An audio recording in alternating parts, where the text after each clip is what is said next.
musician. Alhaji Alabi Pasuma. Kí ni date yìí ni? 2nd November 2025. It is Sunday. Today is Sunday, 2nd November 2025. Òní lọ́jọ́ ìsinmi ọjọ́ kejì oṣù kọkànlá ọdún 2025. Mo fẹ́ kẹ́ fi fọ́nrán yìí. I want you to use this video.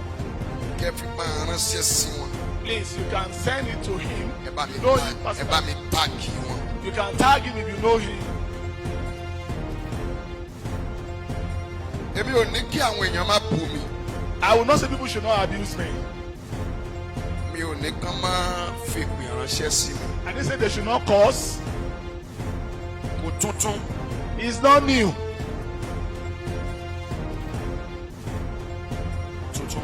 It's not new. Mo ní mẹ́sẹ̀gì yìí fún Alhaji Pasuma. This message for Alhaji. Ṣé mọ̀ pé Do you know that ní orílẹ̀-èdè Nàìjíríà in this our country, Nigeria, àwọn èèyàn máa ń fi mẹ́sẹ̀gì lẹ̀ people will leave the message wọ́n máa àtàkì mẹ́sẹ̀njà. and they will attack the person delivering the message. Mo rántí ní jọ́sí mo sọ mẹ́sẹ̀gì kan fún Lizzy Anjorin. I remember one time when I gave a message concerning Lizzy Anjorin, Kàkà tó yẹ kó gbé ìgbésẹ̀, instead of him to take a step, èpè ló fi ránṣẹ́ sí mi. the next thing is curses. Odidi oṣù kan ló fi ṣe fídíò tó fi ń gbé èmi àtọmọ ṣépè. For a whole month, she continued to curse the messenger and the family. Wọ́n fi mẹ́sẹ̀gì lẹ̀, They left the message, wọ́n àtàkì mẹ́sẹ̀njà then the messenger has been attacked títí ó fi ṣe ẹ̀sìn àgbáyé. till he was globally embarrassed. Bẹ́ẹ̀ náà Same, ni mo ti sọ, I've said it. àwọn tó lè gbọ́ wọ́n gbọ́, People that could hear, they heard. àwọn tó dànù wọ́n dànù. And people that wants to throw it away. Mo sọ ti throw it Sisi away. Quadri náà lé orí pẹpẹ The yìí. same thing on this altar about Sisi Quadri. Pé ẹ jẹ́ kọ́mọkùnrin yìí pray. Let this brother pray. Àwọn èèyàn ò dáhùn. People did not have. Sorúkọ tí wọ́n pè mí tán. There is no name they did not call me. Wọ́n Then. ní doom prophet ni mí. Pé wòlíì. Ó ti mọ́ mi lára. It is not new. Kò sókọ tẹ́ ẹ pè mí. There is no name you call me. Èyí tí mo sọ fún Tóyè Abraham The one I told Oyeba, Toye Abraham, kò gbé mi ṣépè. she did not curse me. Mo gbé ìgbésẹ̀. She took a step. Ní kí ni kì í ṣe?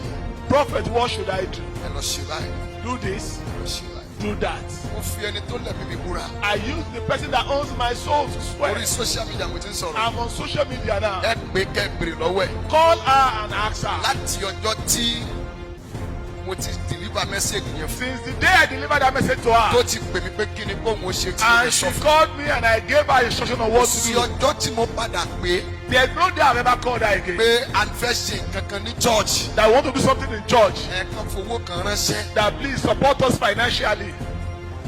Àbí pé mo need personal Or owó. I need one assistant. Àbí àdúrà tí mo yàn fún. Or the prayer which I gave to her to Mo ní pray. kó fi owó kan ránṣẹ́ kó Or ní she kankan should tá a fẹ́ send ṣe. somebody for something we are to do. Ẹni tọ́lọ́run ti gbà fún. Somebody that God has allowed or consent. Ọlọ́run ti gbà fún. God has already blessed that person. Ẹ jẹ́ kí mẹ́sẹ̀gì yóò dé ọ̀dọ̀ Alhaji Pasuma. Let me get to Alhaji Alabi Pasuma. Tí ó bá dẹ̀ lẹ́ni bọ́dì And if there's anyone tí mẹ́sẹ̀gì bá bí nínú, that is not happy with the message, mo fi Ọlọ́run bẹ̀ yín. I beg you, Ẹ fi ọwọ́ wọ́nu. please, don't be angry. Ẹ má bí. Don't be angry, please. Ẹ gbà bí mo ṣe sọ. Just accept it the way I will say it. Tẹ́ bá fẹ́ràn wọn, If you love him, mo tẹ́ lè ṣe ni pé kẹ́ ẹ fàdúrà ràn wọ́n lọ́wọ́. what you can say is just to pray for him. Àwọn náà ní wòlíì tiwọn. He himself has his own prophet. Wọ́n láwọn tó ń pray fún wọn. He has his own affair. Wọ́n dẹ̀ láfa tiwọn náà. Likewise, all those that pray for him. Ṣùgbọ́n báyìí lolúwa wí. But thou says the Lord of hosts. Ohun tí mo rí sí Pasuma rè. Well, this is what I see to Pasuma. Mo rí àwọn èèyàn ń kí wọn.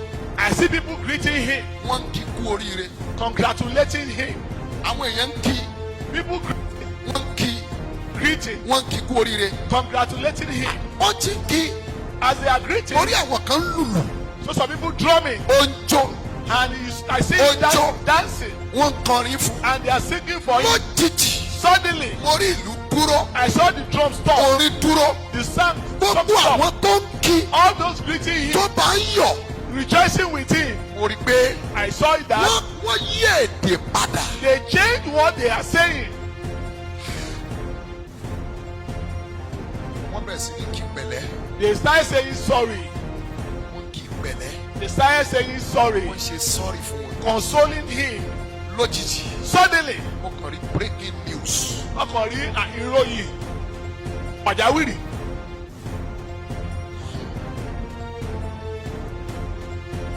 Mo fi Ọlọ́run bẹ̀ wọ́n.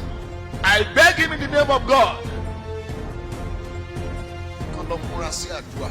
he should be more prayerful. I saw a bad news. Ìròyìn tí ò dáa ni mo rí. Bad news. Ìròyìn tí ò dáa Ó mi social media. shakes the social media. Ó mi television. Likewise, the media too shakes them. Ó mi rédíò. Likewise, radio stations. Ó wá di ohun tí àwọn èèyàn ń. And it now So went kaka. viral globally. Gbogbo aṣọ kọ́là ń sá lóorun. All everything is not for public consumption. Kán lọ múra sádùúrà. He should be more prayerful. Ẹni bá ti ní ògo You that you are blessed with glory, yóò lọ́tà. you surely have enemies. Ẹni bá dẹ̀ ti lọ́tà And once you have enemies, ó máa lógun. you will surely face many battles. Alhaji Pasuma Alhaji Alabi Alabi Pasuma. lọ múra sádùúrà. Please, let's be more prayerful. I saw a breaking news. Wọ́n sọ ọ́n rí ìròyìn pàjáwìrì. It was a bad news.